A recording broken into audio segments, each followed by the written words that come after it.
ఒక శిల్పం చెక్కినటువంటి మూర్తి కాదు, అది స్వయంభూమూర్తి. ఆ కారణం చేతనే మీరు దానికి అలంకారం చేస్తే ఆయన పరమశోభస్కరంగా ఉంటాడు. మీరు అలంకారం అంతా తీసేస్తే పరమశోభస్కరంగా ఉంటాడు. మీరు ఆయనకి అభిషేకం చేస్తే పరమశోభస్కరంగా ఉంటాడు.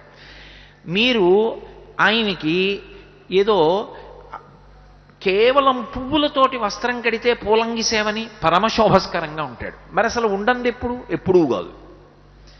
ఏం చేసినా అందంగా ఉంటాడు, ఏం చేసినా కూడా మనసుని దోచుకుంటాడు.